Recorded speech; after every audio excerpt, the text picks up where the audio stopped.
પ્રવાસન સિઝનના કારણે એક બાદ એક હવાઈ સેવાઓ કચ્છમાં આવી રહી છે ત્યારે ભુજ મુંબઈ વચ્ચે રવિવારથી બપોરની હવાઈ સેવાનો પ્રારંભ થયો છે। એરપોર્ટ ઓથોરિટીના જણાવ્યા પ્રમાણે 26મીથી ભુજ મુંબઈ વચ્ચે એર ઇન્ડિયાની બપોરની સેવાનો પ્રારંભ થયો છે। મુંબઈથી આ ફ્લાઇટ 1:50 કલાકે ઉપડશે અને 3:20 કલાકે ભુજ પહોંચાડશે, જ્યારે ભુજથી આ ફ્લાઇટ બપોર 4 કલાકે ઉપડશે અને 5:25 કલાકે મુંબઈ પહોંચાડશે। આ એરબસ હોવાથી 175 પ્રવાસીની બેઠક ક્ષમતા રહેશે। સામાન્ય દિવસોમાં ભાડા 5 થી 6 હજાર છે, જ્યારે રજાઓ તેમજ તહેવારના દિવસોમાં ભાડા 15,000 ને પણ આવી જાય છે।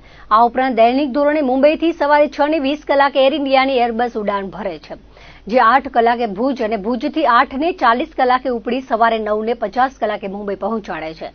એલાયન્સ એરની ફ્લાઇટ મંગળવાર, ગુરુવાર અને શનિવારે છે, જે સવારે 7:50 કલાકે ભુજથી ઉપડી 9:40 કલાકે મુંબઈ પહોંચાડે છે, જ્યારે આ ફ્લાઇટ સવારે 5:30 કલાકે ઉડાન ભરી 7:25 ભુજ પહોંચે છે।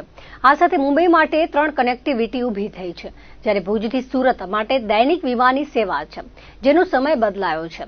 હવે સુરતથી બપોરે 1:40 ઉપડી 2:40 ભુજ અને ભુજથી બપોરે 3:10 કલાકે ઉપડી 4:10 સુરત પહોંચાડે છે।